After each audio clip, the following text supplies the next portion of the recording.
안녕하세요. 시장의 마법사입니다. 자, 테슬라는 계속 추적을 할 생각인데요. 자, 주가가 또 폭락을 했습니다. 지금 더 많이 폭락을 했죠. 지금 시총이 344 빌리언까지 갔고, PER이 지금 31까지, 과거 실적 기준으로, PSR은 4.6까지 내려왔습니다. 폭락한 이유가 뭐만 이렇게 걸리면 폭락을 하는데, 상하이 공장이 예년보다 이제 그 중단하는 기간이 길어졌다고 해서 폭락을 했거든요.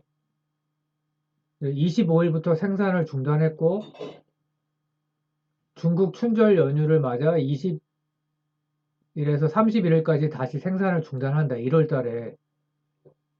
그래서 테슬라가 중국 공장에서 연말과 춘절 연휴 기간에 생산을 중단한 것은 이례적인 일이라는 평가가 나온다.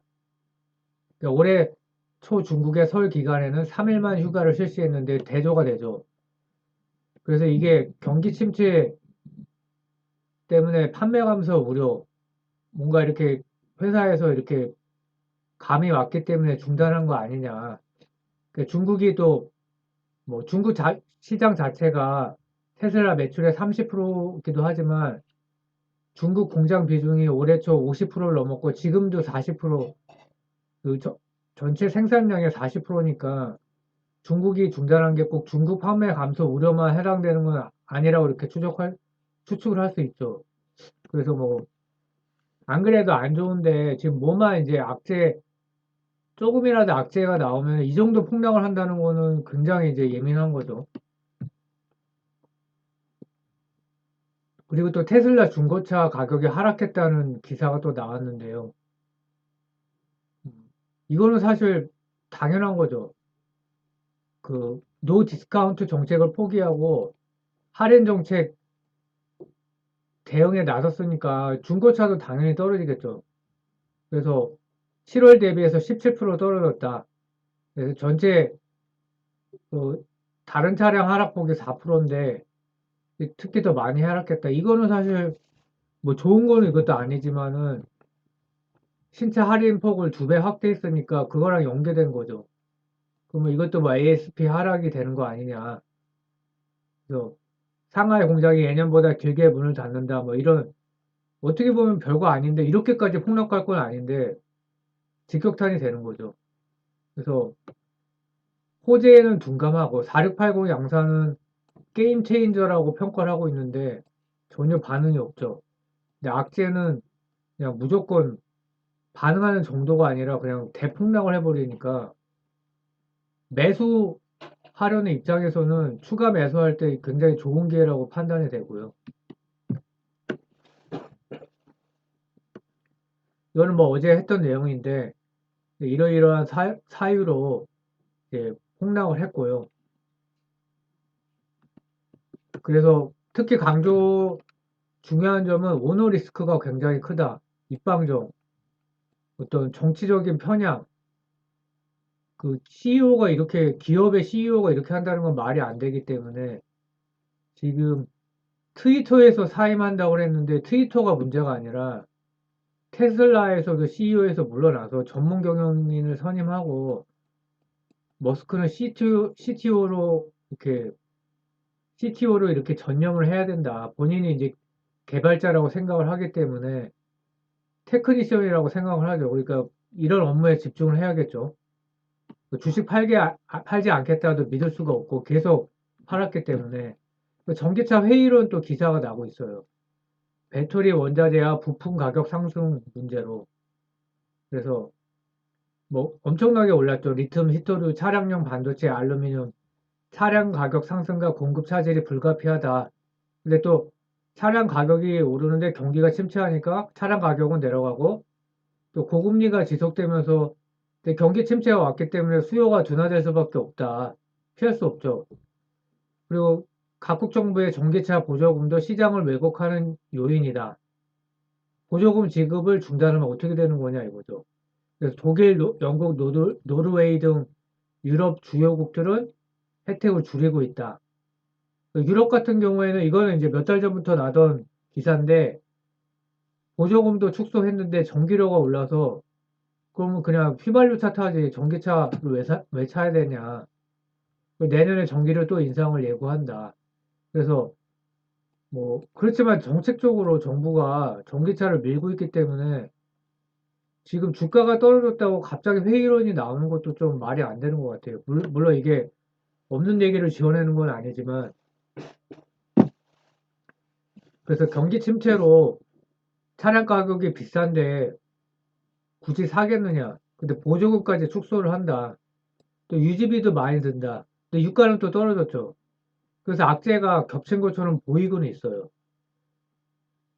반면에 근데 테슬라를 지금 뭐 주가가 떨어지니까 갑자기 되게 막 허접한 회사처럼 아 그래 그럴 줄 알았다 그러는 분들이 많이 계신데 물론 뭐 밸류가 너무 높았죠. 근데 도요타 첫 전기차 BG4X 치명적인 결함으로 전액 환불을 해줬다. 그래서 전기차 전환이 만만하지 않다. 이런 게 굉장히 중요합니다. 그러니까 저도 처음에는 뭐 전기차 그냥 전환하면 되는 거 아닌가? 개발자 뽑고 공장을 뭐 새로 짓던지. 근데 그게 만만한 게 아니다. 그 노조의 그런 이해관계도 있고요. 굉장히 많았죠. 그런 이슈들이. 그 노조 이해관계가 아니라도 차라리 뭐 루시드나 이런 스타트업은 그 DNA가 전기차로 시작을 하기 때문에 괜찮습니다. 근데 내연기관차는 그럼 공장을 다 어떻게 할 거냐. 그리고 이 기술적으로도 이게 만만치가 않다는 뜻이에요. 도요타 같은 그 세계적인 자동차 업체가 이 망신이잖아요. 근데 이게 왜 안 되지라는 생각이 저도 들거든요. 그러니까 기술적으로도 이게 만만치가 않다는 거고 또 기존의 또 생산 설비, 노조 다 해고를 해야 되기 때문에 그런 문제도 있고 그러니까 그냥 뭐 테슬라가 이렇게 주가가 떨어졌으니까 만만하다. 별거 역시 별거 아니네. 이거는 아니라는 거죠. 숫자로도 이미 증명을 했고요. 그 4680 양산은 이제 모델 Y에 적용된다고 하는데 이거 굉장한 호재인데 묻혔어요 완전히. 그 업계에서 게임 체인저라고 평가됐는데 실제 생산량도 최초 공개하고 그래서 이런 걸 생각했을 때는 뭐 매수 기회라고 볼 수도 있고요. 그래서 뭐 단가가 더 인하되기 때문에 이게 이제 굉장히 무서운 거죠. 이런 게 이제 경쟁력이라고 할 수 있습니다. 진입 장벽이죠. 기술적으로도 쉽지 않고 단가까지 또 한 번 낮아졌다. 이게 뭐 재료과학 쪽이라고 하는데 그러니까 2, 3년 최소 2, 3년 이상 경쟁업체보다 앞서 있다. 그러니까 주가가 떨어졌기 때문에 갑자기 뭐 허접한 기업이 된 거는 아니다. 이렇게 저는 생각을 하고요. 뭐 23년 실적 전망은 긍정적이다. 뭐 이런 거는 이제 계속 바뀌기 때문에 그리고 근데 밸류를 보면요. 예, 어제 잠깐 말씀드렸지만 피터리치가 개발한 거죠. 패그. 성장주에 적용하는 건데 똑같은 PER이라도 다르다 이거죠. 그래서 그거를 어떻게 그러면은 표현을 할 수 있냐. 그래서 성장률로 나눈 거죠. 그러니까 성장주는 이 성장률로 나누면서 패그라는 지수로 평가한다. 그래서 PSR 1.0부터 투자 적격이다. 근데 0.5 이하는 적극 매수다. 그래서 야후 기준으로 보면 5년 이제 성장률 예측으로 보면 1.08까지 내려왔다. 근데 이제 핀비즈로 보면 여기는 좀 더 공격적인데요. 포워드 P가 22도 아니고 20이고 패그가 0.84까지 보고 있습니다. 그러니까 점점 매력적인 구간으로 내려오고 있는 거죠. 0.5까지 가면 적극 매수라고 하니까 포워드 밸류가 23년 기준으로 PER이 22다. 이렇게 나오죠. 올해는 30 정도 되고 PSR도 4.6, 23년 기준으로 3.39. 최근 10년 실적은 뭐 다 아니까 이제 급격하게 올라갔죠.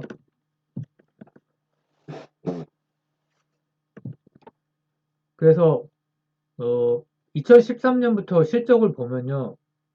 지금 작년까지 보면은 그 매출액이 51% 연평균 성장률 엄청나죠.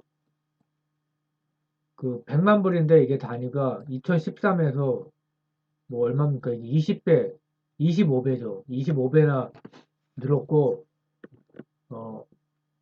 근데 이게 망한다는 얘기가 옛날에 있었죠. 그게 왜냐면 13년부터 17년까지 매출이 이게 5배가 늘었는데, 이거는 뭐 영업이익도 영업이익 적자가 어마어마하게 늘었기 때문에 이거 말이 되냐. 우리나라 뭐 쿠팡이나 마켓컬리랑 비슷했죠.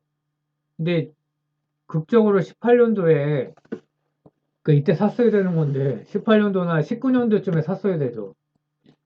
또 신경도 안 쓰고 있었는데 저도 이때 그 영업 적자를 급격하게 줄였습니다. 매출이 그 규모의 경제 효과가 이때부터 나타난 겁니다. 19년도에 뭐 거의 흑자죠. 이 정도면 매출이 이때 18년, 19년, 20년 요 3년은 크게 늘지는 않았어요. 그러니까 18년부터 20년, 2년은 매출이 크게 늘지는 않았지만은 규모의 경제 효과가 급격히 나타났다. 2020년에 그래서 이게 충격이었죠. 이러면서 이제 10배 이상 오른 겁니다. 주가가. 영업이익률 뭐, 영업이익률이 21년도에는 2배가 뛰었으니까 이거는 어마어마한 거고요.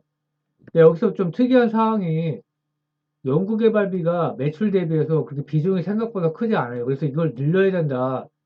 이런 주장도 나오고 있고요. 근데 바이백을 또 해야 될 것 같기도 하고. 올해 3분기 누적으로 실적을 보면 매출이 58% 증가했고 영업이익이 149% 증가했습니다. 그래서 여전히 성장주가 맞고요. 이제 미래가 이제 암울한 건데, 그리고 CEO 리스크, 트위터 인수, 뭐 이런 거 진짜 심각하죠. 그래서 분기별로 20년 6월부터 이렇게 쫙 보면은 그 매출 총이익률이 이제 급격하게 좋아졌죠. 21년 3월부터 24%, 27%, 거의 30%까지 찍었죠. 이게 이제 뭐 엄청난 거였고, 이때 이제 19.2%까지 영업이익률을 찍었는데, 5%대에서 확 뛰었죠, 이때. 매출 총이익률이 뛰고, 뭐 여기 이제 뭐 판관비가 적게 드는 걸로 유명하죠. 그 다이렉트로 판매하고 광고 선전비도 거의 안 들고,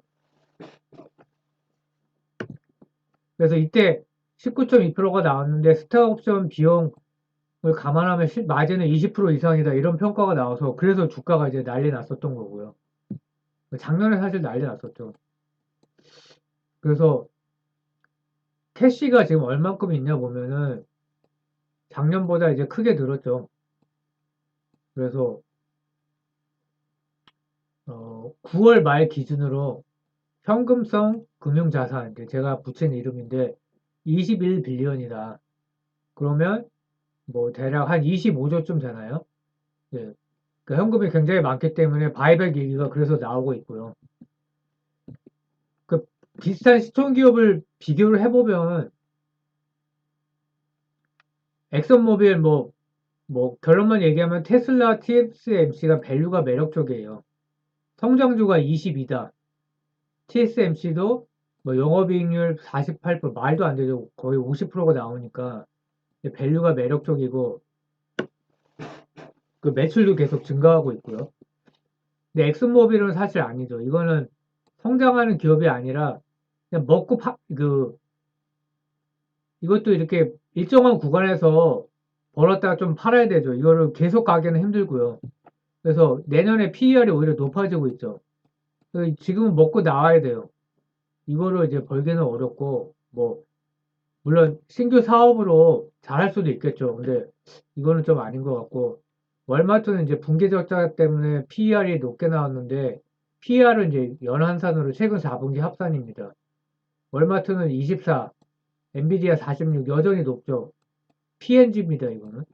그래서 밸류로 봤을 때 매력적인 거는 테슬라와 TSMC다. 패닉 셀링이 계속 이어지고 있는 구간인데 기술적 반등이라도 나올 것 같다는 생각이고요. 그리고 경기 방어주끼리 또 밸류를 비교를 해봤는데요. 이 코는 이제 코카콜라고요. 월마트, P&G, 코스코, 이거 존슨앤존슨이고요. 그래서 연환산 PER로 보고, 그 맥도날드가 꽤 높죠.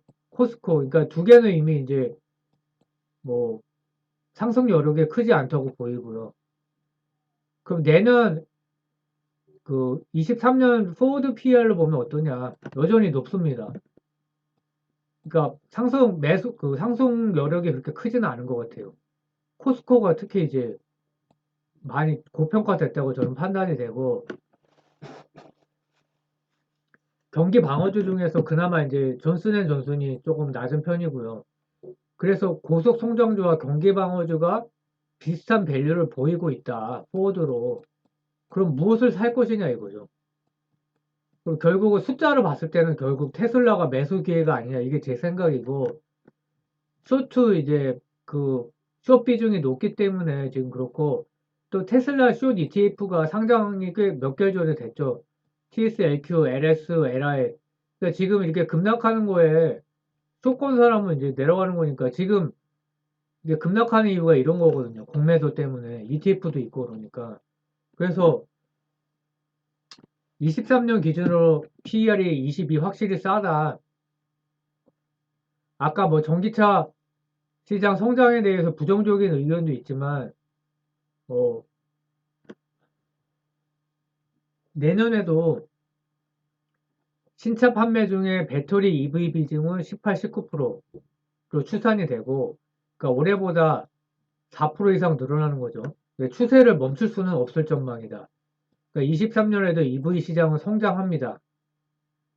그럼 사는 게 낫지 않을까요? 이게 이제 물론 예측인데, 그리고 뭐 테슬라만 만약에 떨어졌다, 그럼 문제가 되겠죠. 그리고 GM, 포드, 뭐 현대차도 많이 떨어졌고요. 그래서 자동차 회사 주가가 모두 하락한 상태인데 시장 점유율과 판매량 증가가 아니라 수익성과 마진의 문제로 하락했다. 그러니까 같이 떨어졌기 때문에 더 많이 떨어졌지만 펀더멘탈에 막 얘만 문제가 생긴 건 아니다. 이렇게 이제 뭐 생각이 되고요. 물론 이제 문제는 있기는 있습니다. 그래서 23년에 자동차 업체들의 마진이 하락할 것으로 예상한다. 올해 사실 실적이 좋았죠. 그래서 엽기조, 내년에 경기 침체. 이거는 사실 엽기조는 이미 예상이 됐던 거고요. 그래서 주가도 올해 실적이 좋았는데 안 올랐습니다. 자동차, 내연기관차. 그래서 마진이 평균 9%에서 8%로 떨어질 것이다. 테슬라는 오를 거라고 예상치가 있지만 실제로는 이거는 낙관적이다. 이게 맞는 것 같고요. 경기 침체 때문에. 근데 만약에 테슬라가 23년에 마진이 늘지 않아도 일정한 수준을 유지한다면, 지금 정도의 영업이익률에서 큰 차이가 없다면 주가는 크게 타격받지 않을 수 있다.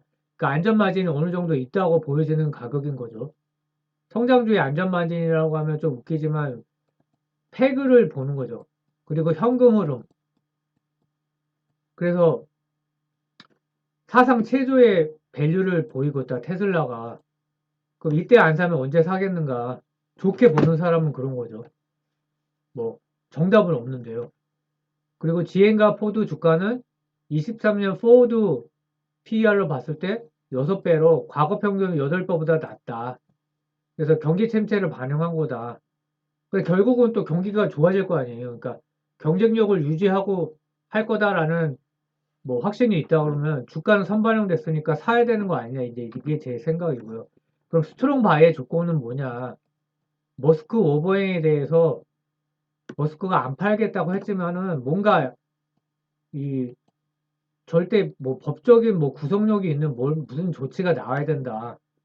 그리고 주가 관리 노련한 CEO 선임, 애플의 팀 쿡이 선임이 되면서 우려가 있었지만 주가가 엄청 올랐죠. 근데 주식수가 3분의 1이 줄었다고 해요. 10년 동안. 그러니까 주가가 안 오를 수가 있나요? 실적이 좋아지면서 주식수가 감소했다. 그리고 그래서 테슬라도 주주 친화 정책을 할 때가 됐다. 바이백. 그리고 뭐 머스크가 CEO에서 물러나야 된다는 게 이제 제 생각이고요. 그리고 제일 중요한 건 실적이죠. 4분기 및 23년 실적으로 증명해야 되고 또 호재가 필요하다. 사이버 트럭 출시 및 양산을 해야 되고 4680 배터리 양산된 모델이 적용된 모델이 나와야 된다. 그리고 또 신모델이 모델 Y 이후에 안 나오고 있는데 출시가 돼야 되고, 그리고 경기 침체 대응과 점유율 유지가 되는지 봐야 된다. 그래서 이런 거 다 나온 다음에 사면은 사실 주가가 또 올라있죠. 그래서 뭐 자기가 매수하려는 수량의 뭐 3분의 1 정도라도 사는 게 맞지 않나, 이게 제 생각입니다. 계속해서 이제 뭐 업데이트를 하겠습니다. 감사합니다.